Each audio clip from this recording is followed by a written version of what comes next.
Yes, I heard somebody say yes loudly. Yes. Excellent, thank you. Look, so this presentation today, yes, I've called it Indigenizing Public Transit Design based on the wonderful post that was put together. It's very weird for me to put a Z in indigenizing, but you know, I'm going with the American vibe we've got going on today, so that's cool. This is, I'm going to sort of take you through the context, a little bit of who I am, where I work, some of the aspects in Aotearoa New Zealand that I think are really important for you to know about, and then I'll get into the City Rail Link project specifically.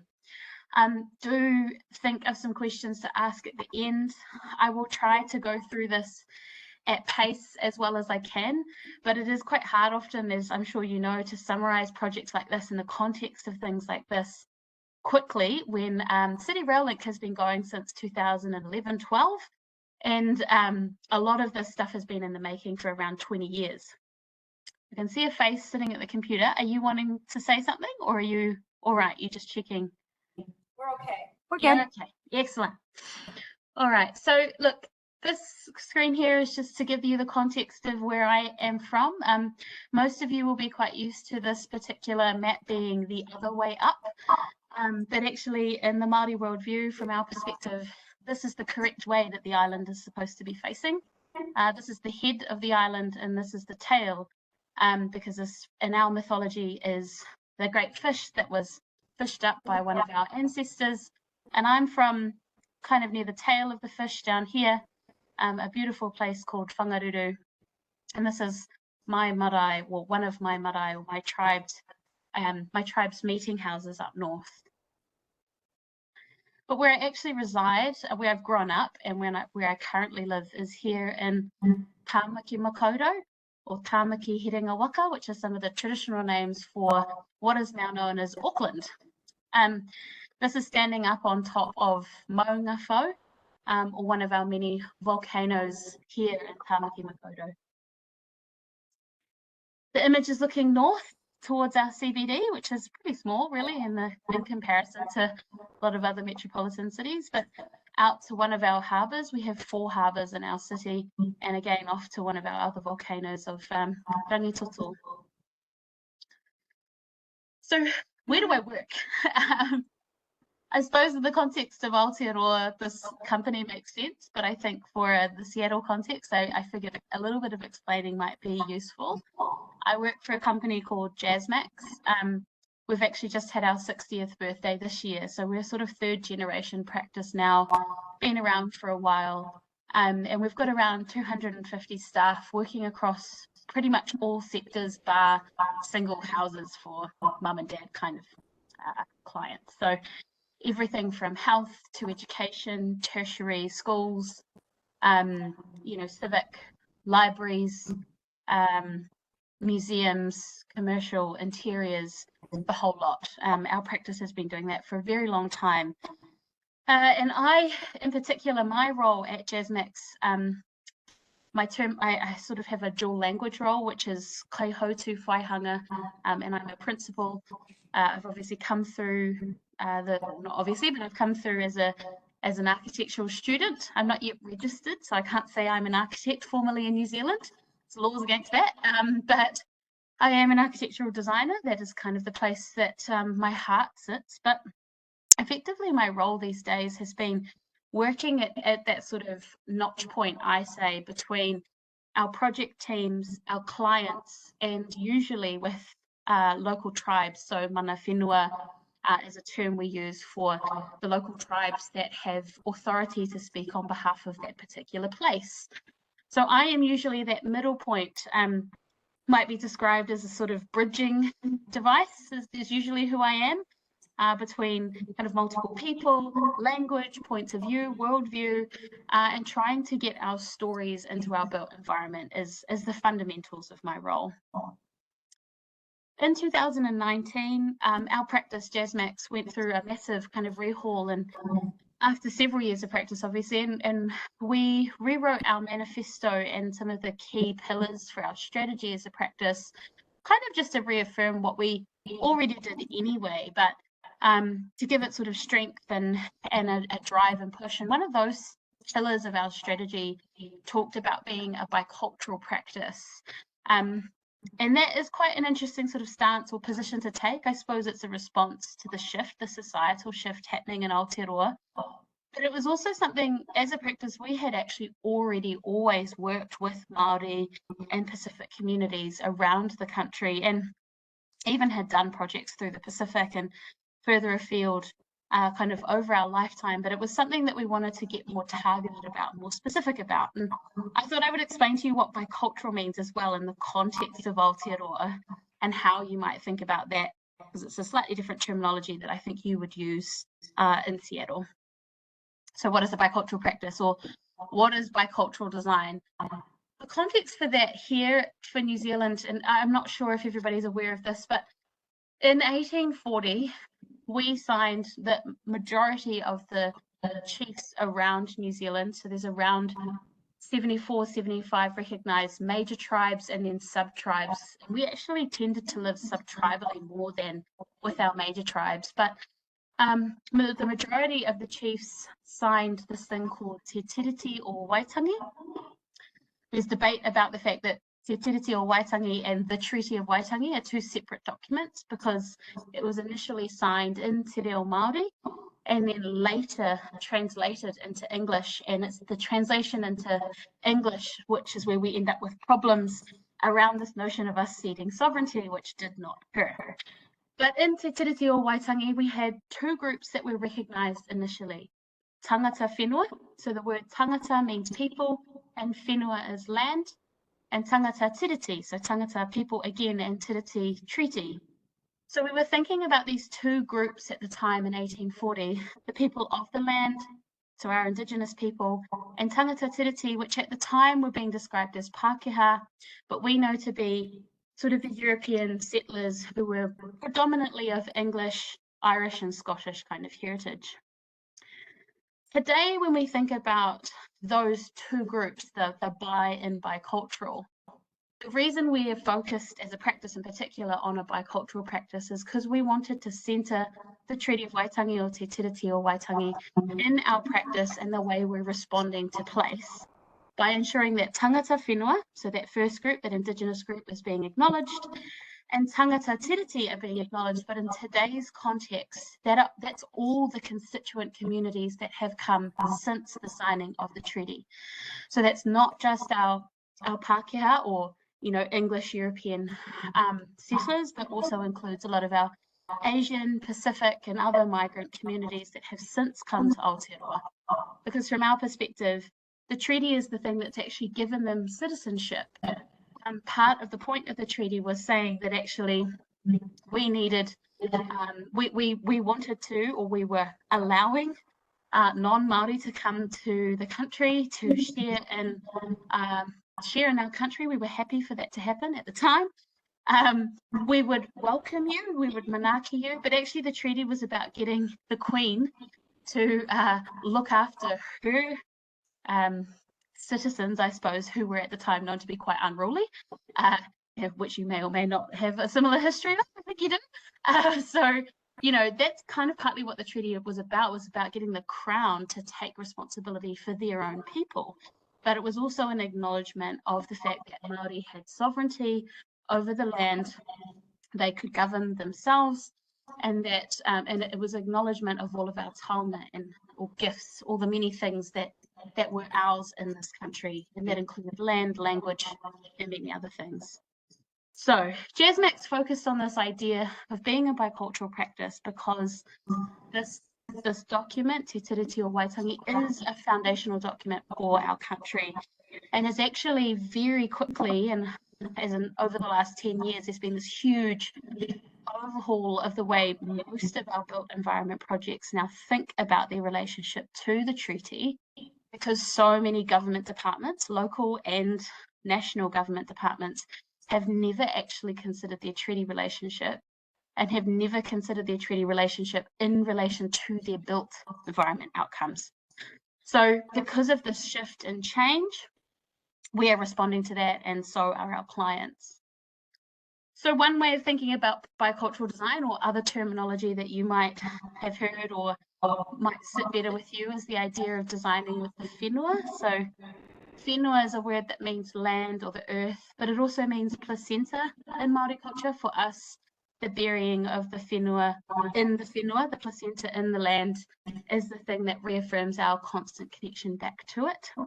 So we think about designing with the land, not on it, not in an extractive way. Similar to the idea of designing with the taiao. The taiao is this whole ecology of everything that makes up our natural environment. So that can include everything from the sun movements, the moon movements, to our insects and plants. Or bicultural design can be thought of in terms of designing for people and place.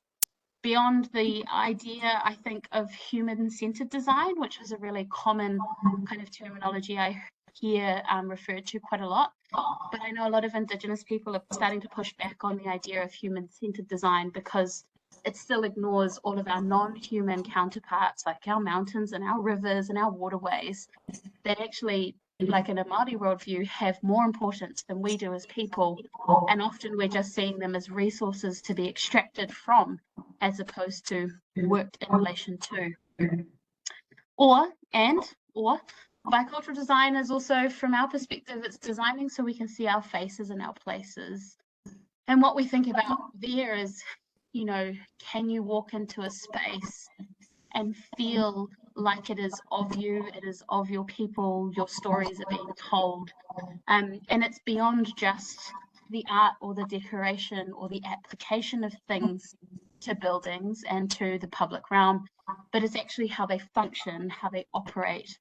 And again, like I said before, how they feel, what they inspire in terms of their feeling. So that for me are all of the things that encompass what bicultural design might mean or be. Sorry, so I'm running through this hopefully at pace enough.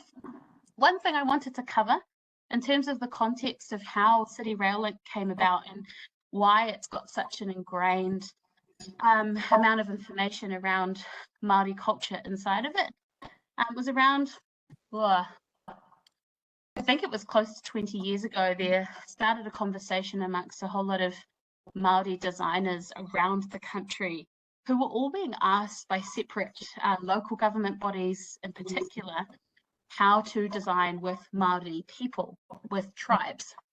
What ended up happening was a group of designers came together and they started workshopping effectively, or doing wānanga, which is what we would call workshopping, education, sharing, talking, discussing.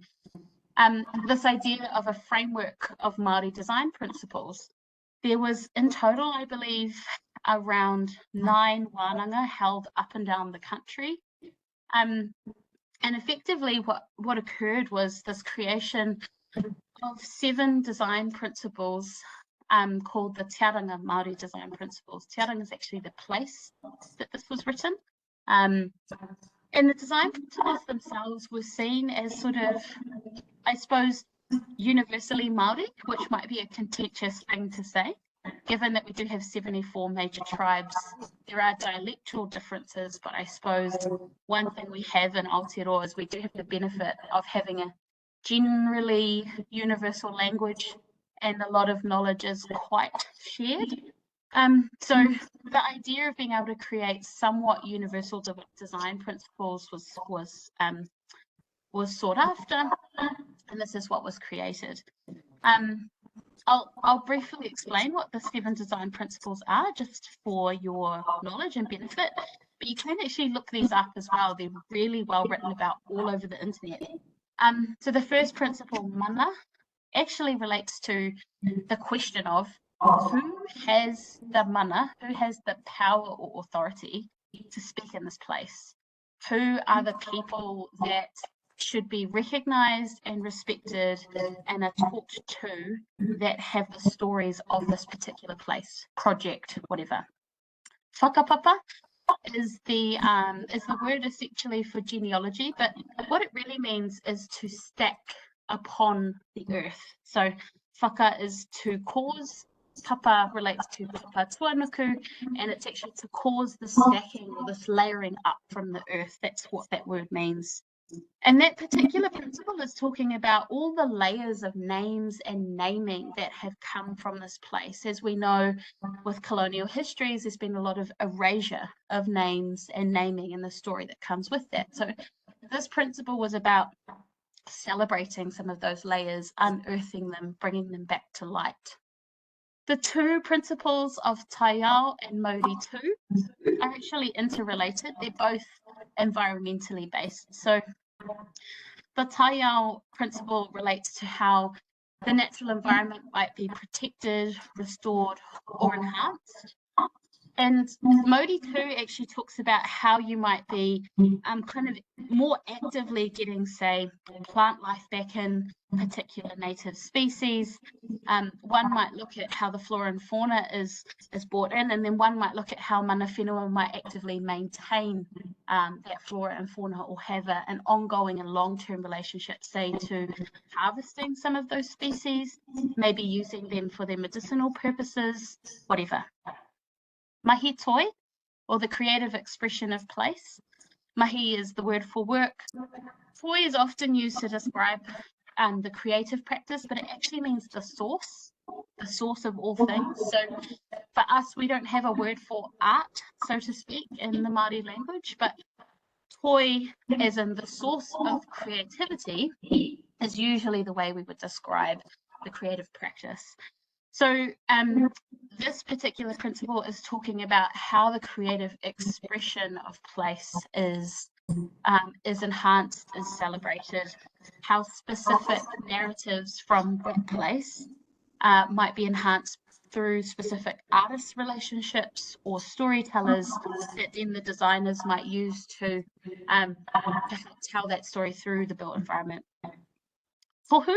The word tohu talks about the wider cultural landscape, and actually one of the big things that I'm always encouraging our teams to do is usually to start with cultural landscape mapping before you ever get into the actual master planning or design of spaces, is to map the cultural landscape. And for us, we would do this through understanding the tohu around you, which could be the waterways, whether they are existing or were existing, whether they were bricked over, springs, well springs, what they were used for. Sometimes they were used as birthing pools, sometimes they were drinking water, sometimes they fed agriculture. Particular mountains, whether those mountains were ancestors, you know, when you map those things well beyond the project boundaries, you find a wealth of information that actually affects the health and well-being of that site. And then ahi ka as a principle, I think is, I mean, they're all really interesting, but ahi ka has always proven to be one of the more challenging ones, I think, to discuss, but actually proves the kind of success of a project. Effectively, what it is talking about, the word ahi is fire, and ahi ka talks about the consistent living, burning fires of the people of that place. So this principle is asking, how does this project continue to enable the burning fires of the people to exist in this place? And that could be thought about in sort of broader outcome terms or measures of success or indicators of success, whatever terminology you want to use. But it could be things like ensuring, like I said before, that maybe the maintenance contracts for the landscaping could be given to a local tribe. It could be, if you're working with a school, that you are providing scholarships for the local tribe. It could be actually just that there are better economic and social opportunities. But sometimes it's really big questions, like one project I'm working on at the moment, which is how do we stop this courthouse being a courthouse in 50 years' time? Because we don't want Māori people to continually be pushed through the justice system. You know, so that is one measure where we are trying to actively stop Māori coming through a space like this. So those are the kinds of questions you might ask through the ahi ka principle.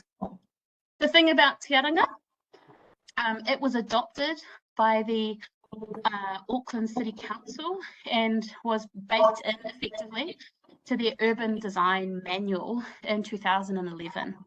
And what that actually did, it triggered a whole lot of things. That effectively it triggered a change to procurement for the council, which meant that all major projects that were going through the council asked the designers to be able to prove that they could work with the local tribes by using these principles and applying these principles to their projects. It also meant that the urban design authorities that sort of effectively critiqued the project and sometimes could put a hold on their consenting process if they felt they weren't doing this properly. They were also trained in understanding how these principles functioned and what some of the outcomes could be. And from that, it meant that even if projects weren't doing this, they would be pulled up on it. And sometimes the projects would be paused if they weren't doing this properly. So the Te Aranga Māori design principles being baked into that urban design manual many, many years ago now, fundamentally changed the way Auckland functioned. And then that started to ripple throughout the country. What that did is in places like Tauranga and Wellington, they started looking at how they might interpret that or bring that into their city councils. And similarly, ministries, so central government started going, well, gosh, do we need design principles that consider our relationship to Māori and the treaty, which they do. And a lot of them are on that journey around how to change that or do that. And I've given you a very brief description of this, so if people want to ask me simple questions at the end, then please do. I'm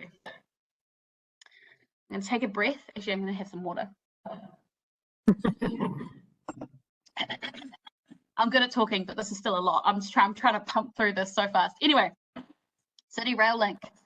All right, I happen to know I've got a colleague online right now, Tim Stevens, who knows this project really well. So Tim might pull me up later if I forget anything. But look, City Rail Link, I've come into this project from around 2016, a little bit after the reference design was done. The reference design was done around 2012, 2013. But it was and is a huge project. It's still being built. The 4 stations that I will talk about are actually all quite close to being finished, and by close I mean within the next year to 18 months, depending on the stations. And that is massive, because that is the face of our infrastructure in the city changing to reflect a story of place. So, what is City Rail Link? Effectively, if you don't know this about Auckland, if you've never been here, we have crap public transport. It's rubbish, okay? Effectively, we used to have trams in our central city. They were pulled out. In the 60s, it was more or less designed to just be like LA, which might make you all cringe. They privileged cars. It is a car city. It's motorway heavy. We pump a hell of a lot of traffic into the central CBD every day. And we still have governments that think that motorways will solve our problems, which I don't understand. But anyway, we have an existing rail network, but actually, as you'll see, it doesn't. This is the central city here. I hope you can see my cursor. And actually, if you want to go to this side of the city, it can take you up to an hour to get from here to there on public transport, and it takes you 15 minutes to drive. So why would you ever jump on a bus or a train when you can drive across town? And that is a massive problem, because it means we are still car heavy. The intent of City Rail Link was to open up our main bottom transit line. So Britomart, it was sort of a dead-end line at the bottom. They wanted to open it up to punch through the existing station, so that it came up to a new station here at Aotea, through again to Karangahape Road, and then up to what will be Maunga Fo station, and then that will bifurcate, so split off, link to the old rail link, and then up to the left, and then off to the right out to West Auckland. So it's effectively a refurbishment of one existing station, which has been completed, 2 brand new stations, and 1 station, Maunga Fo at the top, which was just a platform, turning it into a full station, and a complete tunnelling under the city to get that all to happen, which is a pretty massive feat given how volcanic we are as a city as well. Now, I'm not going to touch on this in a whole heap of detail because I actually think there's probably some specific aspects of this that you as a city might need to think about. But effectively what happened when the project first kicked off by Auckland Transport and what then became the City Rail Link Limited, so the company that runs City Rail Link, is they went out to all of the tribes of Auckland. In Auckland City, so our greater isthmus, we have 19 tribes that all sort of contend for sovereignty. Basically, Auckland was the original transit location for all of our tribes migrating around New Zealand. Every single tribe in New Zealand has stopped in Auckland at some point in time. And a lot of them have also occupied Auckland at some point in time over the last sort of 1,000 years. So it has a very interesting history. It's effectively because we have, as I said before, you know, these harbours. There's this very small point of 3 kilometres between the east and west harbour where you could effectively row a boat as far in as you could, then pick the boat up, drag it across the land, put it back in the water and row again, and you'd be able to get from east to west quickly without having to row all the way around the top or the bottom of the island. So Auckland has always been this really critical kind of location for Maori. So we have 19 iwi that care for this land. They went out to all 19 and said, this is the project we are looking to do. Who is interested in being involved? Who believes that they have more to say, I suppose, about the central city as opposed to the wider isthmus? And these 8 tribes came back.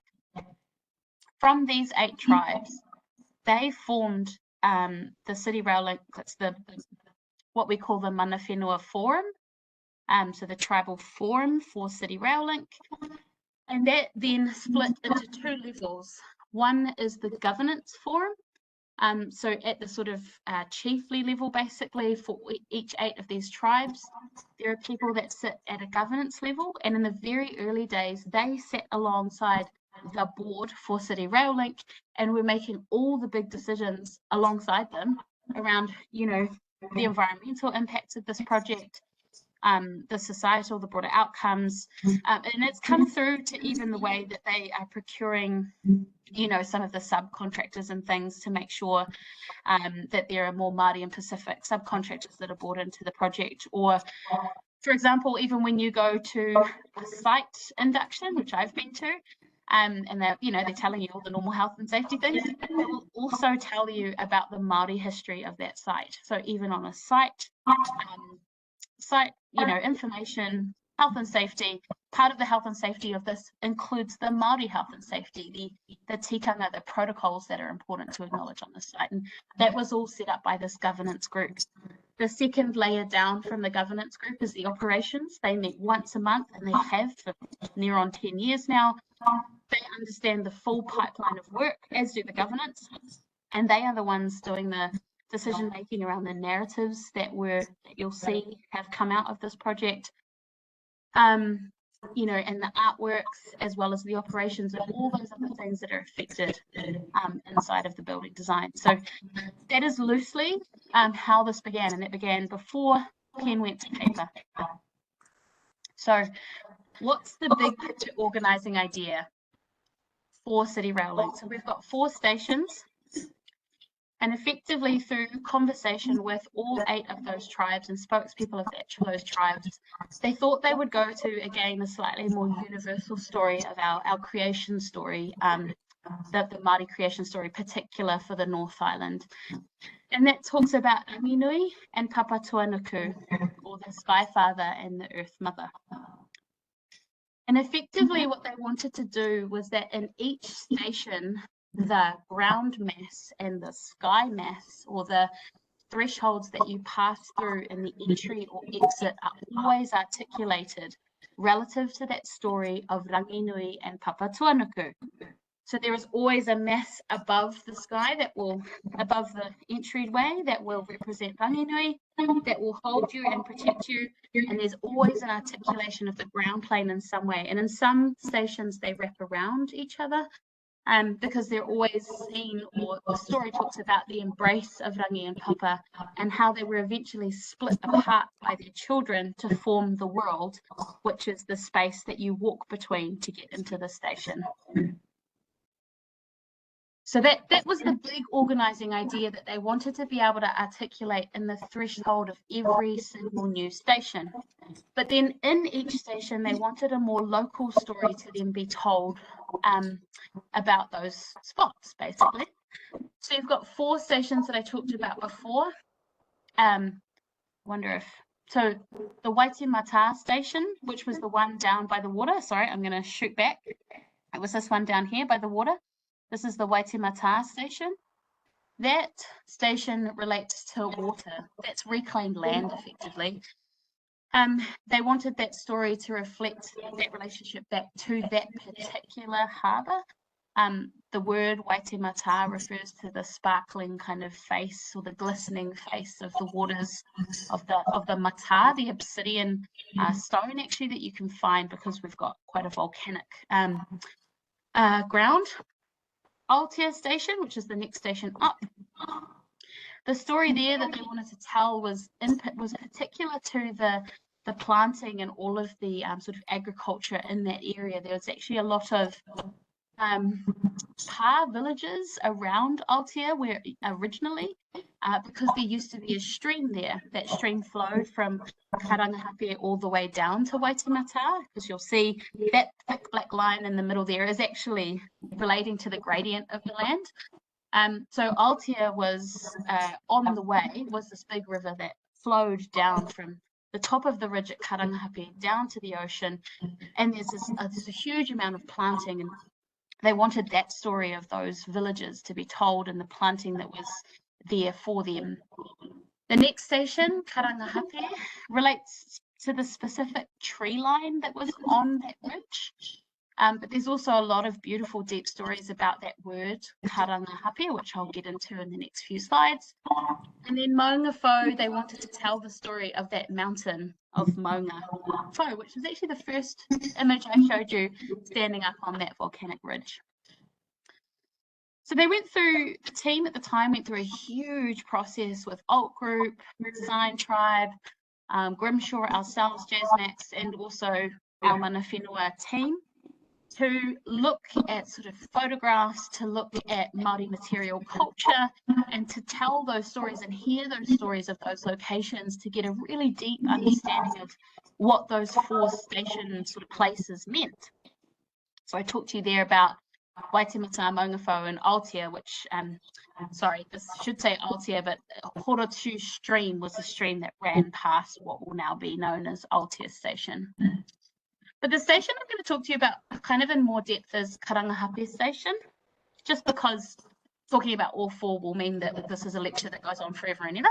But Karangahape Station, just so you know, this location actually relates to the very first story of one of the very first ancestors that arrived in New Zealand. So Hape is the eponymous ancestor of many of the tribes of Auckland.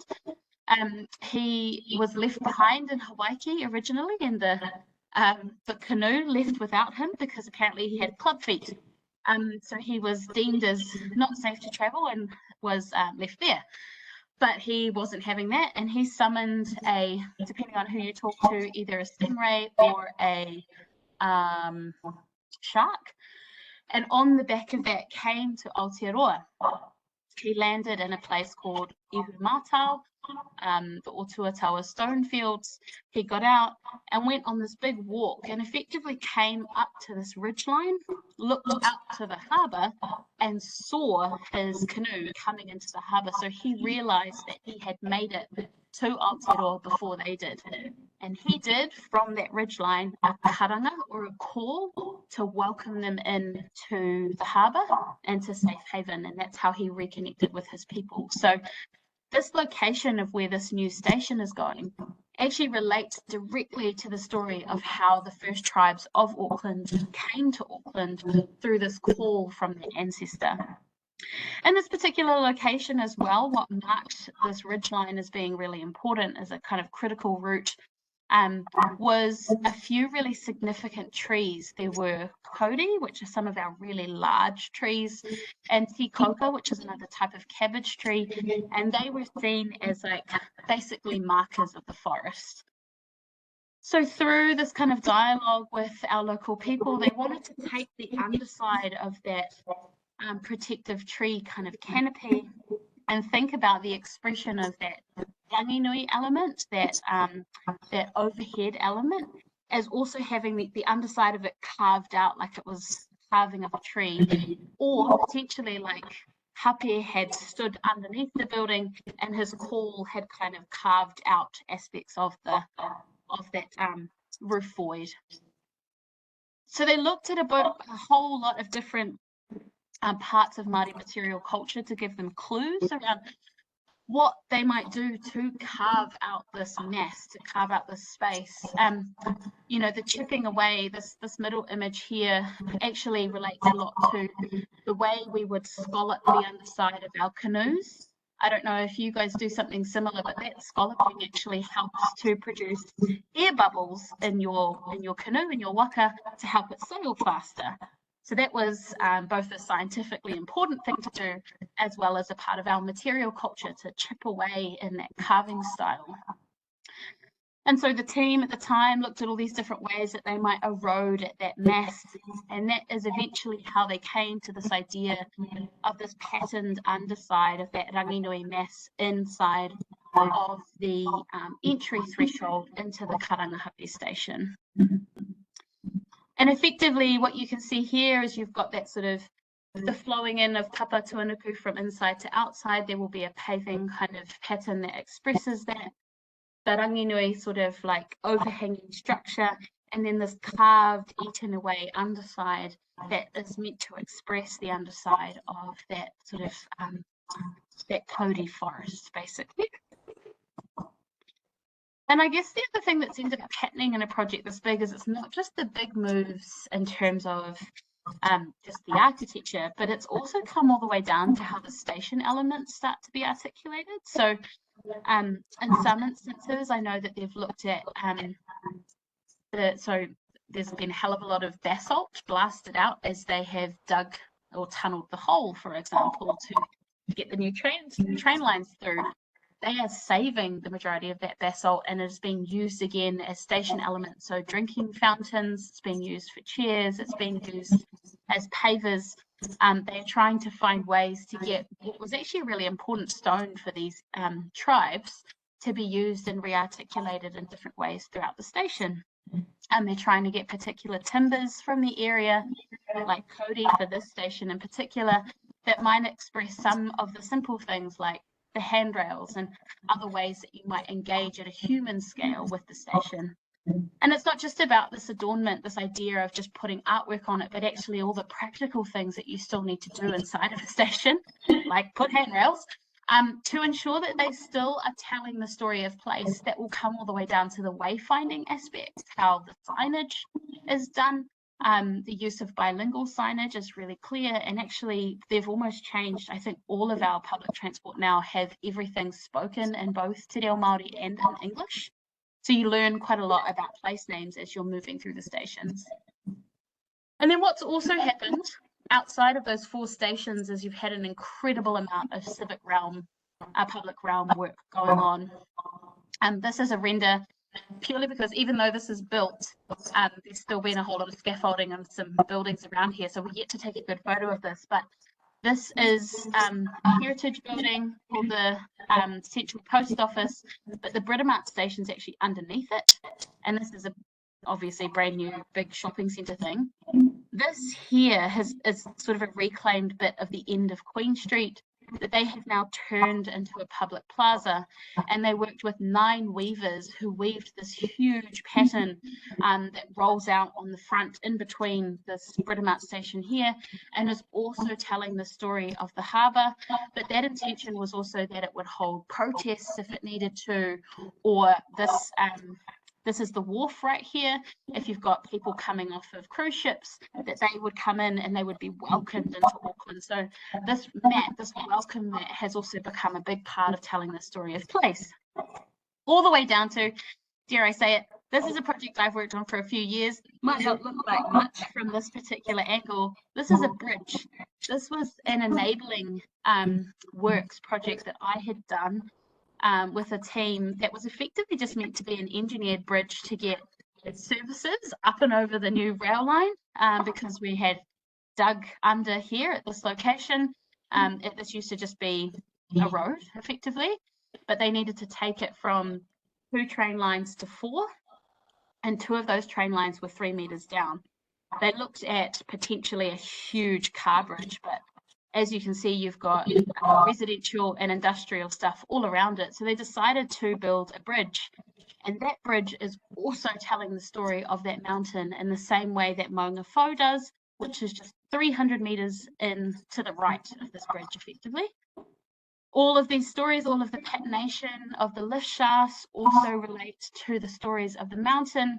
And the same artist that's working on the Maunga Fo station worked with me to shape up the physical chamfering of the bridge, the colours, and all the choices that we made alongside the engineers to make this bridge, which could have just been a 50-meter long, kind of hideously over-engineered thing, into this really interesting sort of black, what we described as a new tool of the mountain, because that mountain, Maunga Fo in particular, was where they had a huge number of kumara patches, so sweet potato gardens effectively, and they used to use the basalt rock to make tools to dig up those gardens, and we used the design of those tools to think about a new tool, which turned out to be this bridge of the mountain.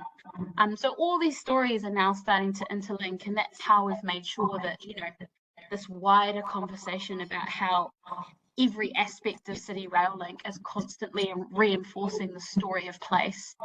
And I think that is everything I have to tell you about City Rail Link. And I'm aware that we went slightly over time at the beginning, and that we have now probably hit our time technically, but I would love some questions if you've got some, you know, to expand on anything I talked about, because that project is still ongoing. And there's a huge amount to probably unpack, and particularly if you've got community members that have questions, or even staff members that have questions, I'm 100% keen to answer them if I can. Hi, we're going to invite folks to have the questions. We're going to test the mics at the tables just in case you can hear them yourself. If not, walk up here. Yeah, that's fun for you.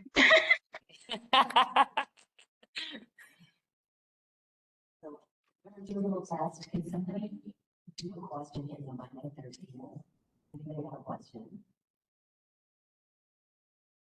Oh, I can ask. Yeah, let's test it. And if it doesn't work, I'm going to invite you to come up for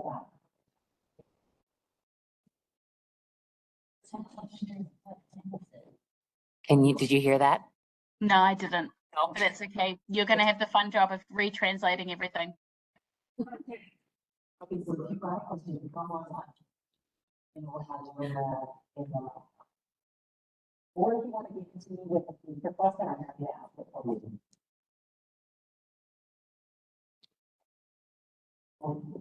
Thank you for sharing.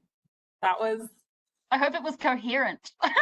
yeah, no, it totally was. It was so relevant to our planning group's work, and I think all of the work that the city and the people in the room have been really pushing towards to make our city more anti-racist and celebrate Indigenous cultures and people.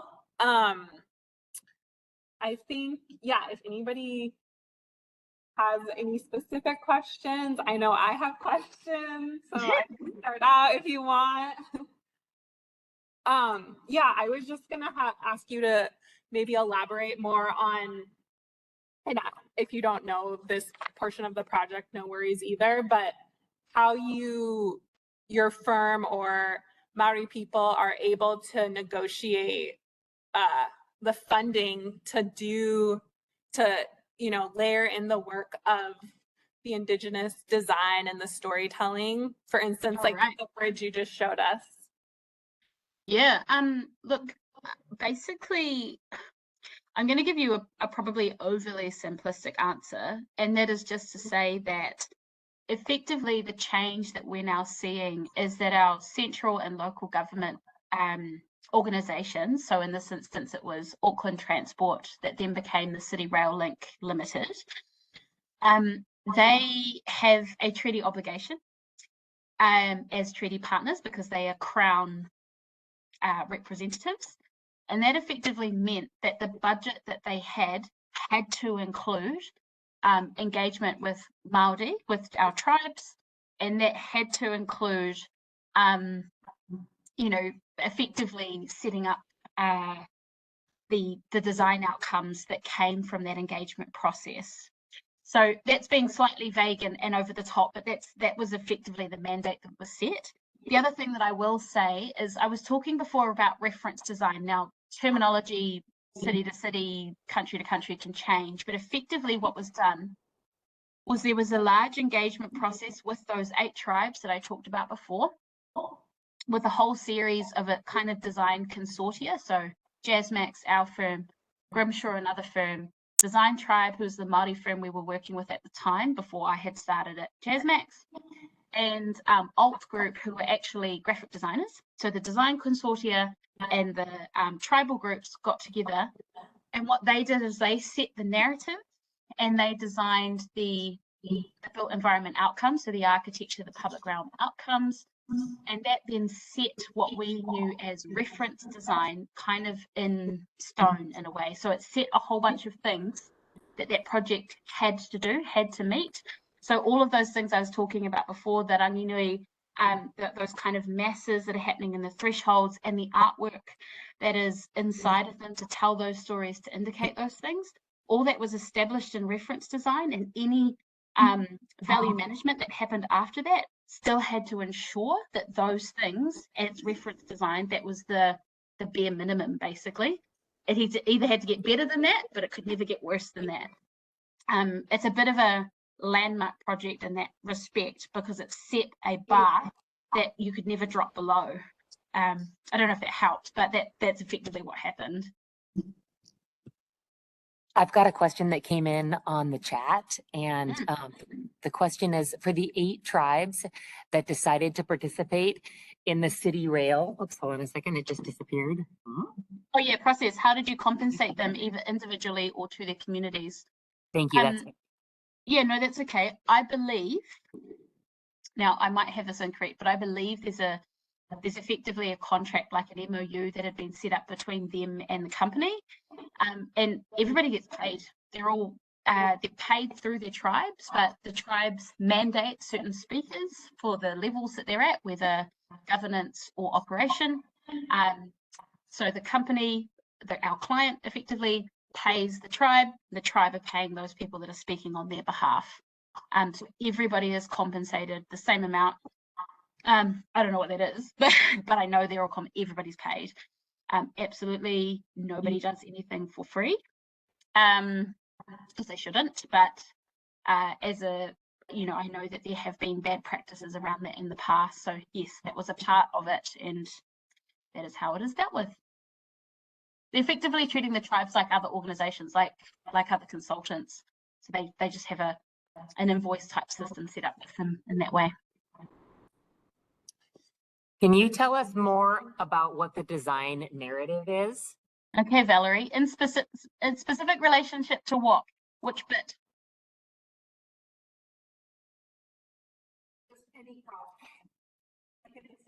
Like an example?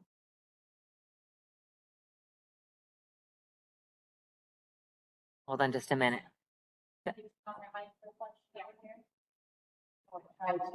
Okay. I'm gonna have to tell it to her in here. Why don't you come over here? Okay, that's fine. I was wondering if the stations themselves and the construction is ecologically green. is ecologically green. From a stewardship standpoint. It's probably ecological design from a stewardship standpoint. Yeah. Okay. Yeah.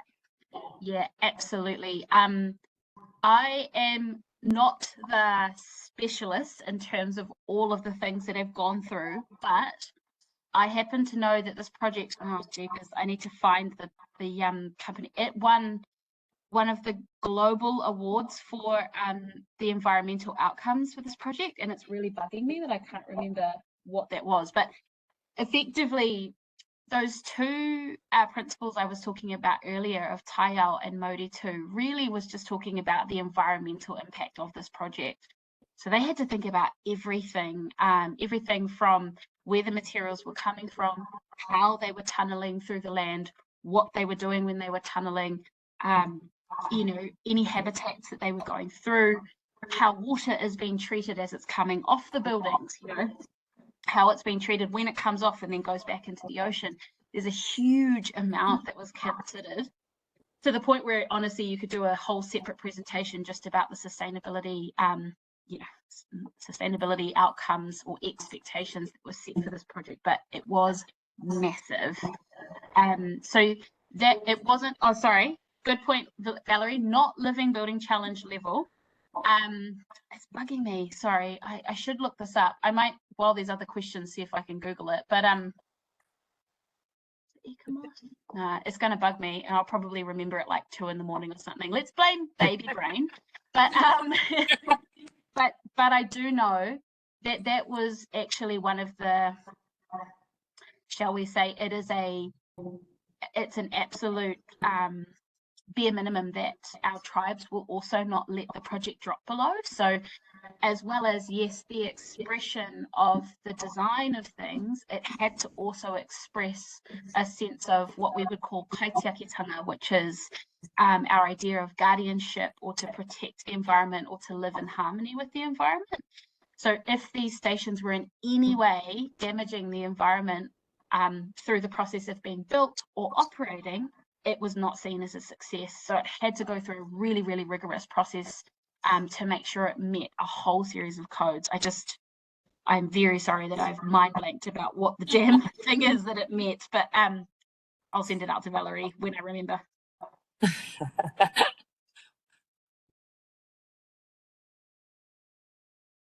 Alice?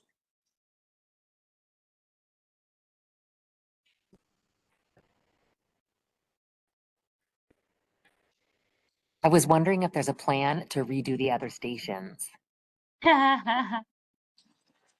Look, what I will say, the kind of short answer is yes, in that, you know, infrastructure needs updating, as you know, all things need updating over time. And what's actually happened now is that the City Rail Link has set a standard around engagement processes. So now, across the entire city, beyond just the central city, there are tribal governance groups that are set up out west, out south, for the north. That governance group then have an understanding of the pipeline of work for, say, the next 5 to 10 years. And they are being engaged constantly so that they understand what new projects are coming up. So there was a really small station, for example, out in West Auckland, the Henderson station. Auckland Transport just wanted a really quick kind of refurb of the station. And effectively that flagged for the tribal group out there to say, well, we want to be involved in that, of course. And they're like, yep, sure. And we've brought them in and made sure that they're aware of everything that's happening. And for the majority of that project, it's quite an engineered job. Like it's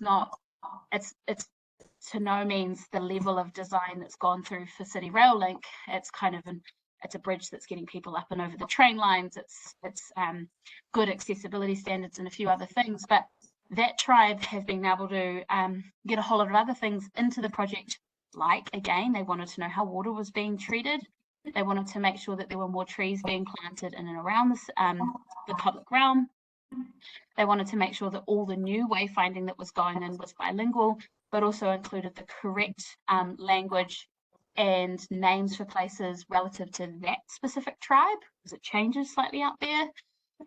They wanted a couple of their artists engaged to do a few of the frit pattern designs that was going into the glass. So even on the quote unquote smaller projects that are otherwise kind of just the updates to smaller stations.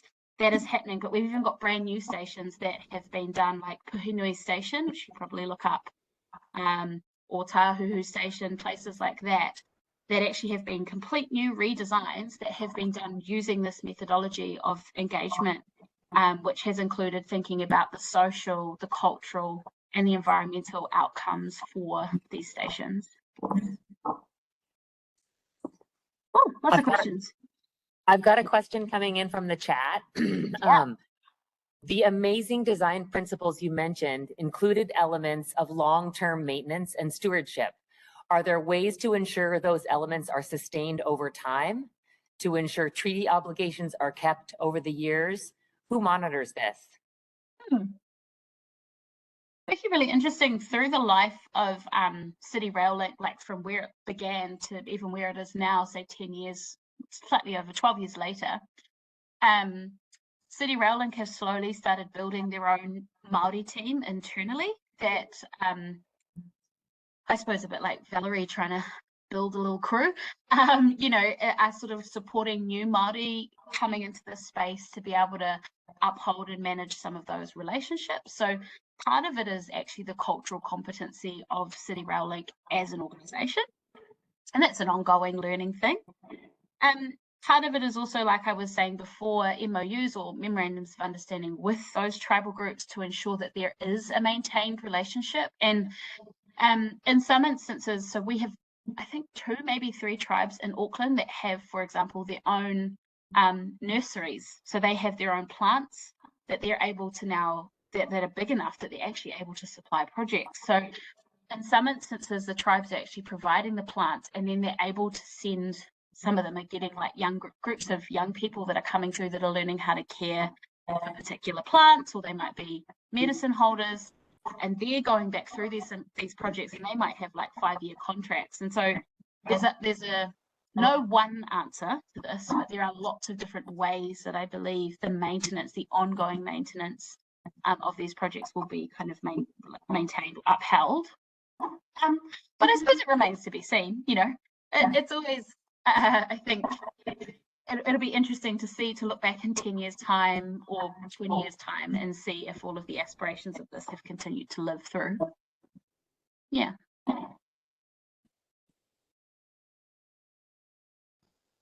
Thank you so much for sharing. And yeah, sorry that the back and forth is a little bit No, it's totally fine. I was trying to read some of the other notes in the chat, but I think I'm just looking really distracted instead. No, you're fine. We were gonna let you wrap it up, but if there are any more questions, we can take one more. Well, look, I think one thing I will say, and I just want to mention it because through discussions with Valerie and the team that were organising this, and equally discussions that I've been having, I think, with like the global community of friends and designers and practitioners that I know, I suppose one of the evolutions that I'm sort of seeing now in engagement or even co-design with our tribal peoples and our clients and our design practices is the sort of switch from just talking about art as an application to things, as a sort of solving of the engagement process, to the process is really being honoured. So what I mean by that is the notion, like I talked before, about being able to have conversations and do a cultural mapping exercise with people that might then inform your master planning, which might inform the orientation of a building. It might inform some of the key view shafts in a building. It might inform the way the entry of a building functions. It might inform the shaping of a building. It might inform that your welcoming space or your courtyard or your entry is slightly larger so that you can allow for certain ceremonies, maybe even if they only happen once every 10 years. So, you know, those are the kinds of things that I'm seeing happen by inverting the process sometimes and allowing a conversation to happen that maps and considers the cultural understandings of space before you jump into the pragmatics of a project, which can inform the pragmatics of a project. And so everything that I just said, thinking about orientation, entry, shaping of buildings, all of those things, that's way before you even get into the idea of how the building, the colors and the art and all of those other things, but they can still feel and act and be cultural. And one of the things that I have noticed is a big shift in my practice is actually the art does its best when it is in a place or in a building or in a design that has actually been designed to hold it correctly, so that it is not just alone trying to do all the cultural work by itself. Like a single painting or a single piece of carving in and of itself, it is very hard for that thing to culturally sustain itself. It's like one person being the only person to uphold cultural protocol. A piece of art cannot do that by itself, but the whole space being designed to function to allow that art to do that thing means that it's usually affecting the operation of a space, the feeling of a space, the intent of a space.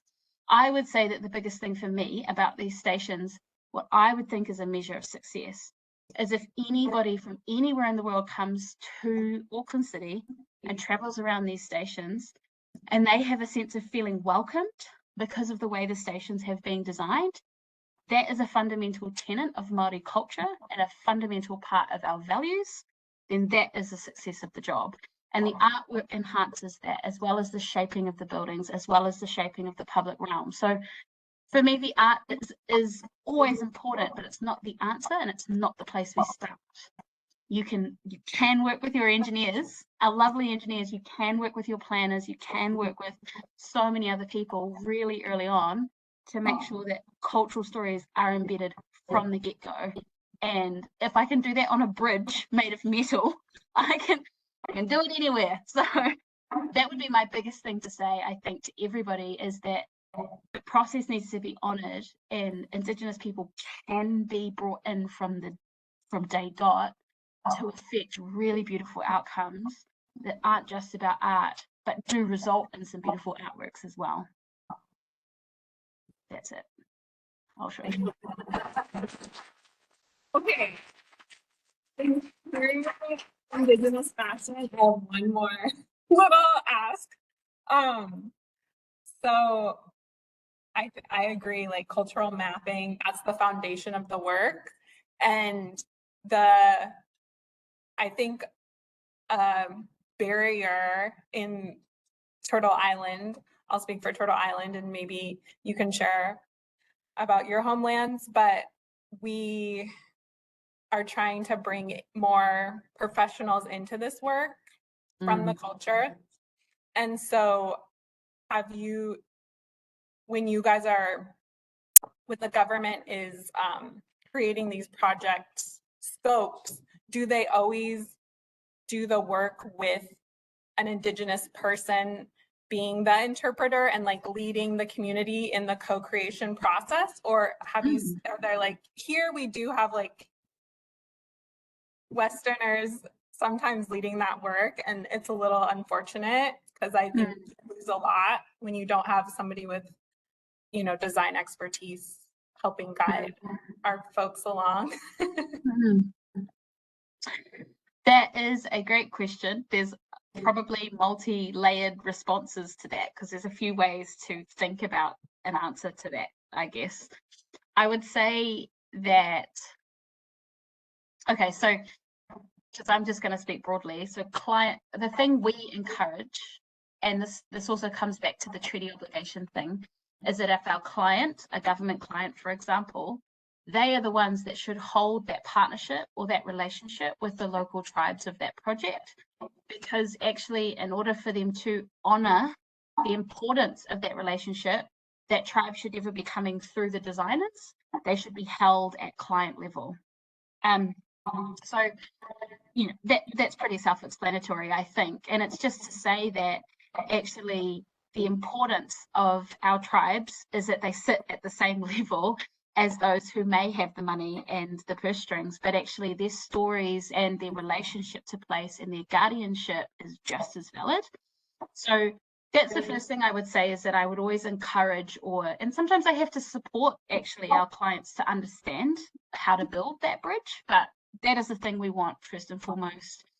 When it comes to so then writing the scope, or you know, even how we are then engaged maybe as designers, some clients now are getting to the point where they actually will work with their tribes to create the brief, to create the scope, and to then sometimes they're even interviewing the design team, sometimes they're involved.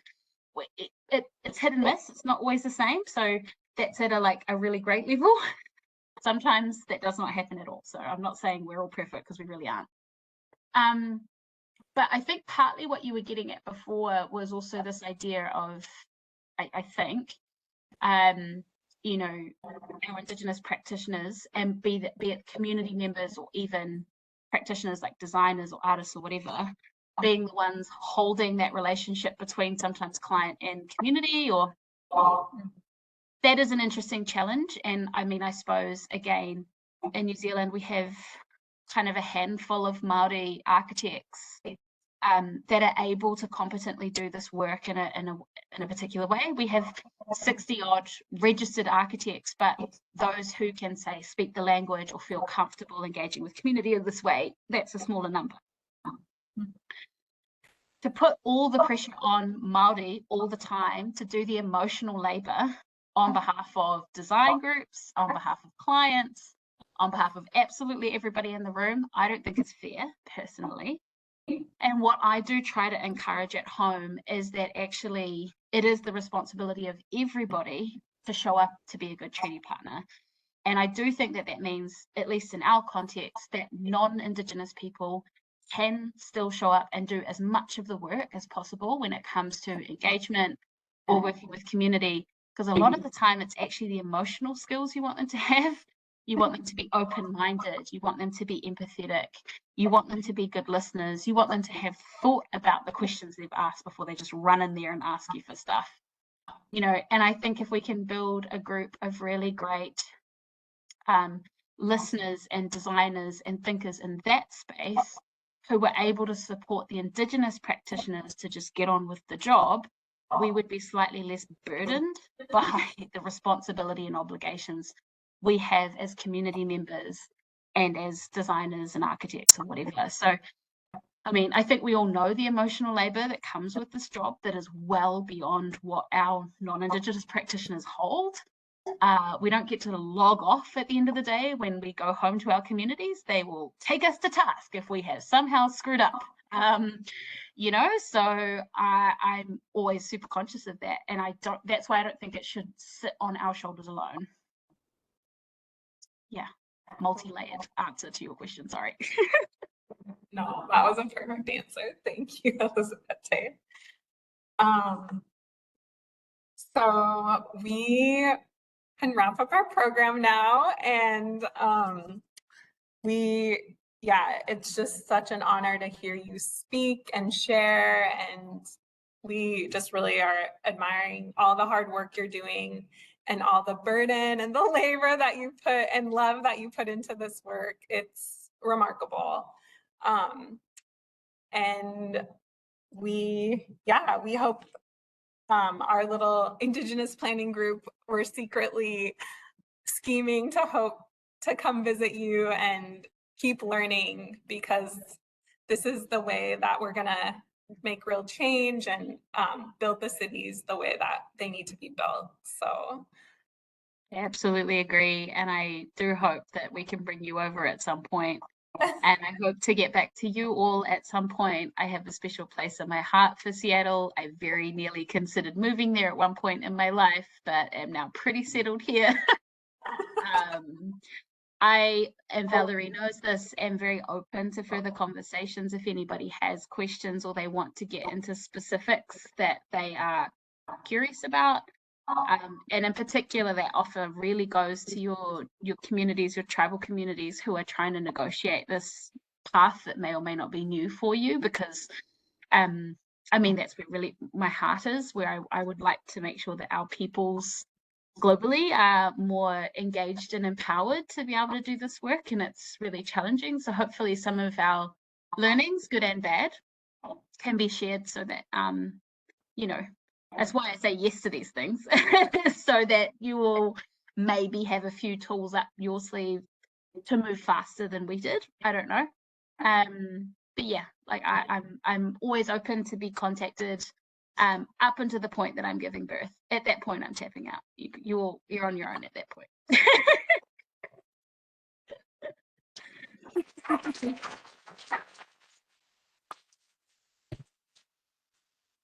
I just realized my huge face was on the screen. Holy heck. Yeah, it just sort of zoomed past me. That was freaky. No, we adore you, and you're giving us so much, good medicine. So thank you so much for the knowledge sharing and just your time. And yeah, we hit you right in time before you baby. Sure did. All right. Well, have a good evening, and talk to you soon on Instagram. Absolutely. My love again to everybody that organized this. Thank you so much. Sorry that the IT gods were not cooperating today, but this was a really fantastic conversation. And yeah, I genuinely wish you all the best, because I do think you could have some of the coolest outcomes possible by engaging with your Indigenous communities. So good luck, everybody, and I hope it goes well. Good night. Like you did. You want to say goodbye?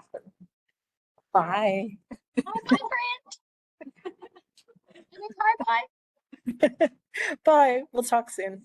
Yeah, talk soon. Ka kite. Bye.